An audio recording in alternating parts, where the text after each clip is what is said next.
Okay, voice clear. Yes, sir. Okay. Now question is, figure shows that two coherent sources S1 and S2, which emits sound of wavelength lambda in phase. Okay.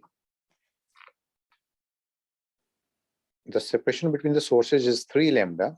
A circular wire of large radius is placed in such a way that S1, S2 lies in the plane and in the middle of S1, S2 at the center of the wire. जैसा कि यहाँ पे question में figure में given है कि S1, S2 बिल्कुल middle पे है सेंटर से, और ये जो एक लार्ज रेडियस वाला, ये लार्ज रेडियस है यहाँ पे.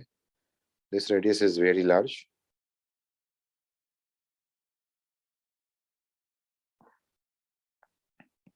This radius is very large. Okay, एक लार्ज रेडियस है, लार्ज रेडियस.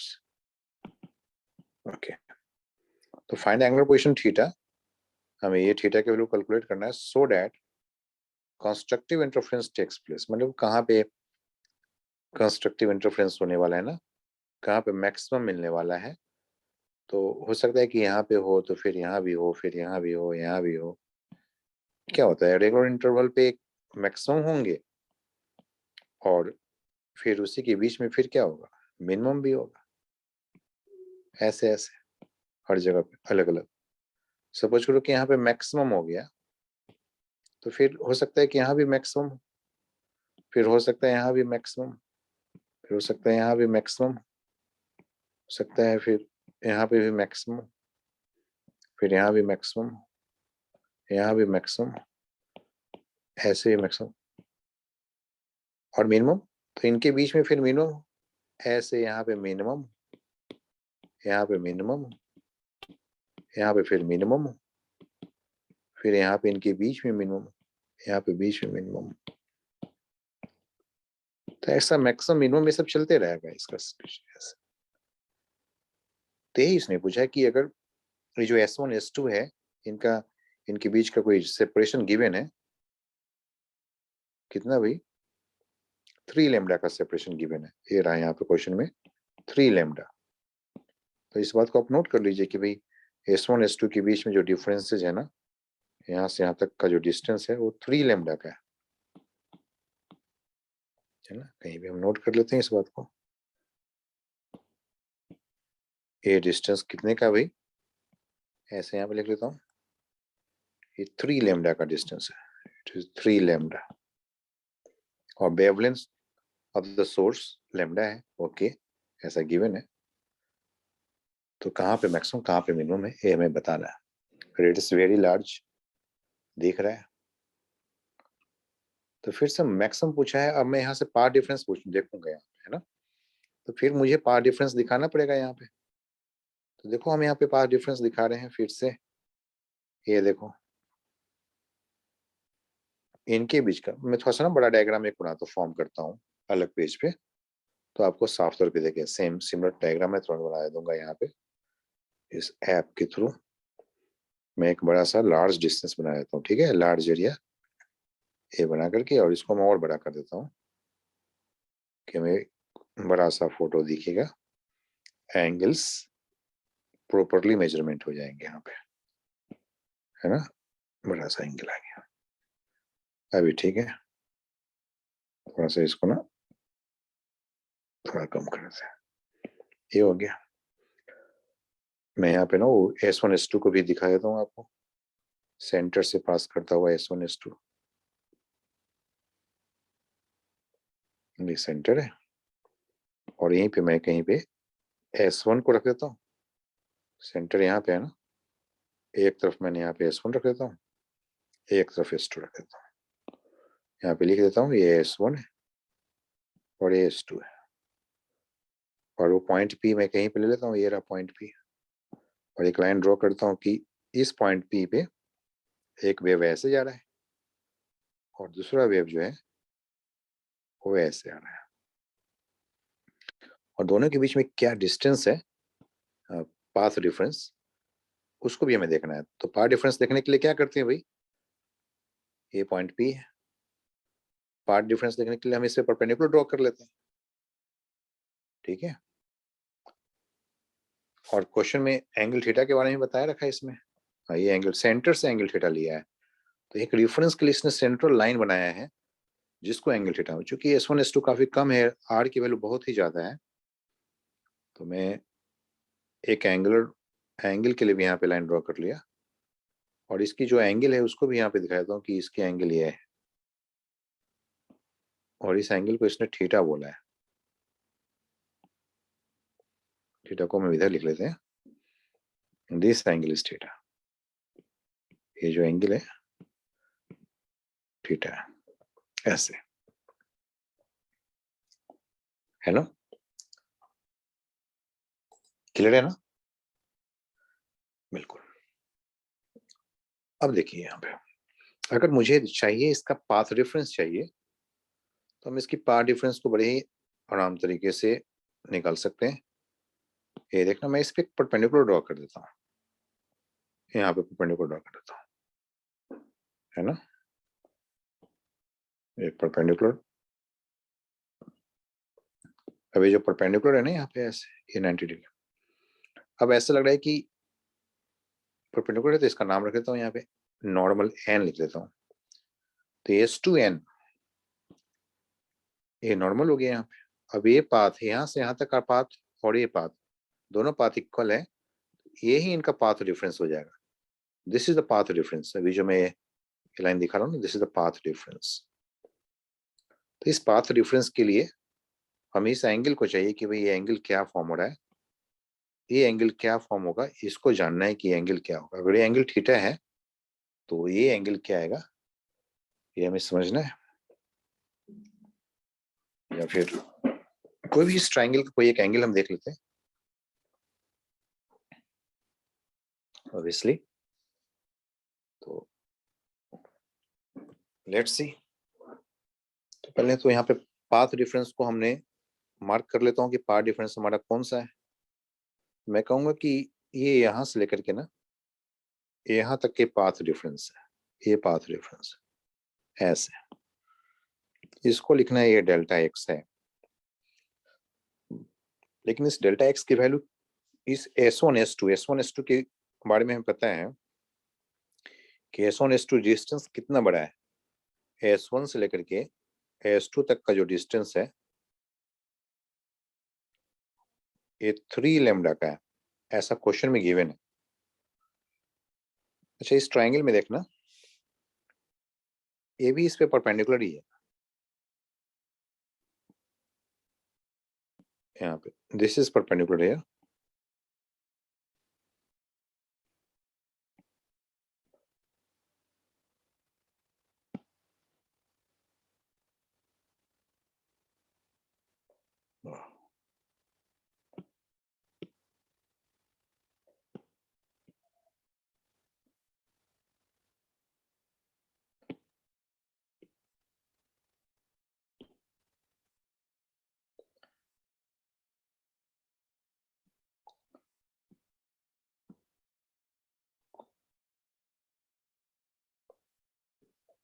ये क्या हो गया,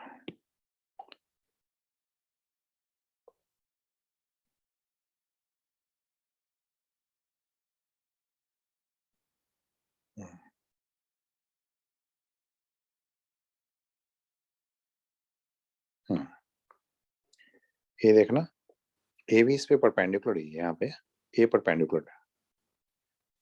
तो आपको इस एंगल के बारे में जानकारी होगी कि this angle is theta, this angle is 90 degree, this is 90 minus theta. ये एंगल क्या आएगा, 90 माइनस थीटा, है ना।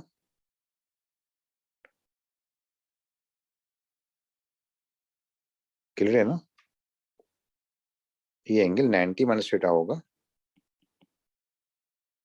तो ये एंगल थीटा फॉर्म हो जाएगा। This angle becomes theta again, तो मालूम चलेगा ऑब्वियसली ये एंगल थीटा ही फॉर्म होगा। यहाँ पे ऐसे भी दिख रहा है, ऑलमोस्ट सिमेट्रिकली है ना, यहाँ पे स्मॉल लेंथ होते हैं।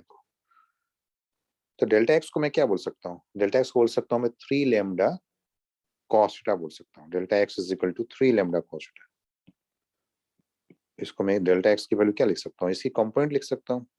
इसकी कंपोनेंट इसके ये हो गया, तो ये थीटा एंगल है तो cos थीटा हो गया, तो इसको लिख सकते हो 3 लैम्डा cos थीटा। बस अपना काम हो गया इतना ही से, इसी डायग्राम से अपना वर्क हो जाएगा। हमें मालूम है कि इसने पूछा है कि कहाँ पे मैक्सिमम आने वाला है, तो कहाँ पे मैक्सिमम आने वाला है, मैक्सिमम होने के लिए डेल्टा एक्स की वैल्यू क्या होना चाहिए। वी नो डेट एवरीथिंग, हम जानते हैं as we know, as for maximum या maxima delta X equal to N lambda. तो डेल्टा एक्स की वैल्यू क्या है भाई, तो डेल्टा एक्स आया है 3 lambda cos theta and is equal to what, N lambda, ऐसे आता है ना। तो what is the cos theta, अब n की वैल्यू तो अलग अलग होगा, कभी 0 होगा, कभी 1 होगा, कभी 2 होगा, एंड सो ऑन, ऐसे चलते जाएंगे, ठीक है। तो what is the cos theta, तो cos theta is equal to lambda cancel, it is n/3, cos theta is equal to n/3। तो मैक्स इसका मतलब है कि n इज इक्वल टू 4, यहाँ पे n क्या है here, n is equal to 0 1 2 and so on, ऐसे चलते जाएंगे। तो for n is equal to 0 cos theta is equal to 0, theta is equal to 0। तो सबसे पहला मैक्सिमा तो हमें यहीं पे मिलेगा, थीटा का वैल्यू 0, मतलब ये एंगल 0 यहाँ पे आएगा, तो यहाँ पे मैक्सिमम मिलने वाले भाई, ये पता चल जाएगा। यहाँ पे आगे मैं लिखता हूँ, यहाँ पे cos theta is equal to 0, so theta is equal to, अच्छा पहले तो 90 डिग्री आ जाएगा, cos theta is equal to 0 कब आएगा, 90 डिग्री, π/2 पे, π/2 पे, that is theta is equal to π/2। तो π/2 तो हमें यहाँ पे मिल रहा है ना, पहला वाला चीज ये रहा, थीटा की वैल्यू π/2 आ जाए भाई, ये रहा, यहाँ पे मिलने वाला है मैक्सिमम। फिर नीचे की तरफ आएंगे, फिर ऐसे से, तो यहाँ भी आएगा, ऐसे भी आएंगे, ऐसे भी आएंगे, मैक्सिमम आएंगे यहाँ पे, ऐसे से देखते हैं कहाँ कहाँ पे आता है। तो एक तो थीटा की वैल्यू π/2 पे, तो नंबर 1, इसलिए इसको चलो एक नंबर 1 रिजल्ट आ गया, ए आ गया, ए वाली पोजीशन ले लिया यहाँ पे। ए यहाँ पे फॉर्म भी कर लेते हैं कि ए पोजीशन कहाँ पे, अभी अभी फ्रेमिंग कर लेते हैं उसको, बता देते हैं कि ए कहाँ पे हमें आया है अभी। तो हमें ए आए हैं, यहाँ पे आए बिल्कुल, थीटा की वैल्यू 90 डिग्री पे है, इस जगह पे आया है, यहाँ पे मैक्सिमम आया है, इस ए पे आया है मैक्सिमम, इस पे मैक्सिमम आया है, यहाँ पे मैक्सिमम आया है, यहाँ पे थीटा की वैल्यू क्या है, 90 डिग्री है ना, ऐसे एंगल बना दिया, 90 डिग्री आया। ड्रॉ कर लेते हैं लाइन को, इस लाइन को यहाँ पे ड्रॉ कर लेते हैं, यहाँ पे ऐसे, ये 90 डिग्री है। नेक्स्ट, जब हम n की वैल्यू अब 1 लेते हैं, तो यहाँ पे 1/3 हो जाएगा, तो थीटा की वैल्यू हो जाएगा cos इनवर्स 1/3। कैलकुलेटर से कैलकुलेट करके दिखाना भाई कितने एंगल होता है, cos इनवर्स 1/3 की वैल्यू कितना होगा डिग्री में बताना।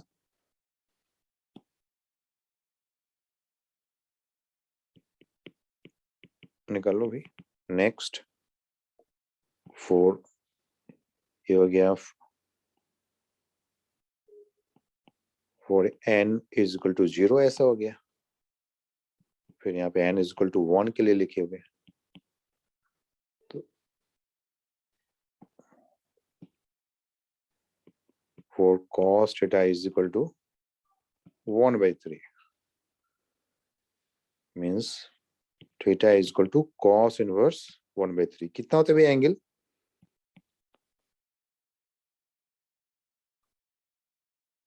गीतिका निकल रहा भाई, हर्षिका, अखिल, एनीबॉडी को ये निकालो भाई, अखिल निकालो, cos इनवर्स 1/3 की वैल्यू निकालो।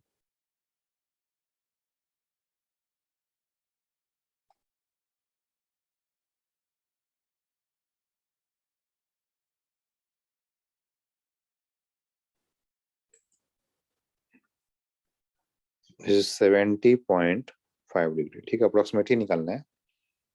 तो एक 70.5 डिग्री पे आएगा, तो हम उसका भी एक डायग्राम यहाँ पे ड्रॉ कर देते हैं, लाइन ड्रॉ करते हैं, डायग्राम मतलब लाइन ड्रॉ कर देते हैं। ये 90 डिग्री है ना यहाँ पे, ये यहाँ पे हमें 90 डिग्री आ रहा था, तो 70 यहाँ पे आ जाएगा 70.5 डिग्री ना, यहाँ पे इस जगह पे इधर से एंगल देखना है हमें ऐसे।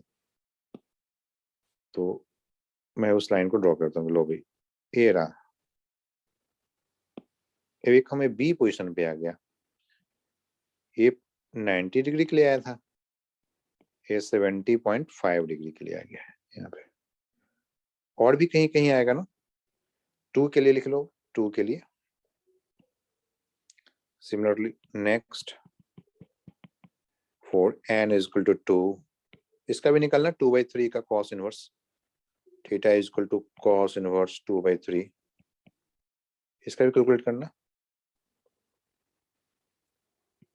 एंड ऑल्सो फॉर नेक्स्ट, इसको अपने b बोल दिया, और यहाँ से जो आएगा cos उसको हमने इनवर्स 2/3 का आंसर 48.2 डिग्रीज आता है। 48.2 डिग्री, ठीक है। और नेक्स्ट तो इजी हो गया। Next for n is equal to 3, theta is equal to n is equal to 3 रखूंगा, क्या हो जाएगा, 1 हो जाएगा, cos इनवर्स 1, ये तो हो गया 0, ये डी पॉइंट हो गया। मतलब 1 कोऑर्डिनेट में हमें 4 पॉइंट्स मिले, ए बी सी डी, एक 48.2 दिखाता हूँ, एक 0 दिखाता हूँ। देखना यहाँ पे मैं 48.2 दिखाना चाह रहा हूँ आपसे। 48 बनेंगे 45 से थोड़ा सा ज्यादा, तो एक मिलेंगे हमें 48. एक तो मुझे यहाँ पे मिल जाएगा भाई 48, यहाँ पे आ जाएगा ऑलमोस्ट, है ना, बिल्कुल इसी पॉइंट पे आ जाएगा। चलो यही हो गया, मुझे तो लगता है सी पॉइंट यहीं पे आ गया, थीटा का वैल्यू इसी जगह पे आ गया। इसी को मान लेते हैं 48.5 डिग्री, 48.2 क्या बोला था, 48.2 बोला था, 48.2 हो गया ये।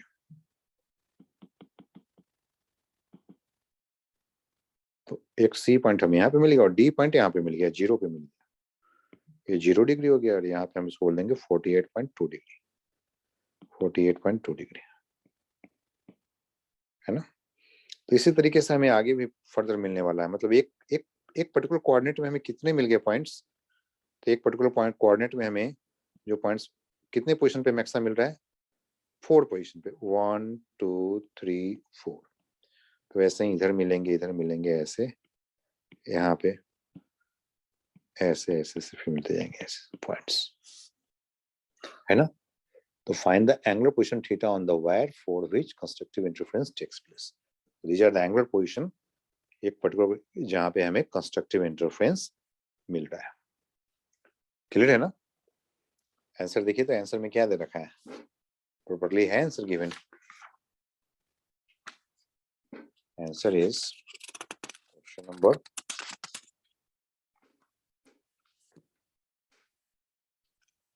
क्या क्वेश्चन है,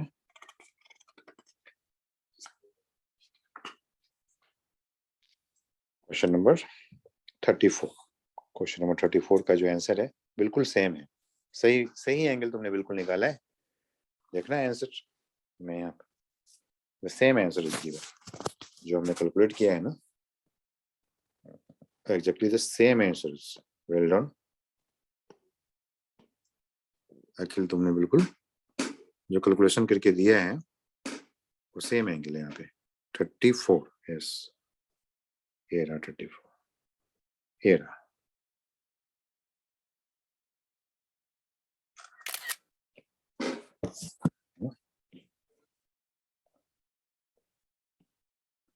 ये रहा आंसर, जिस आंसर की बात हम कर रहे थे हो रहा है 34 में, दिस वन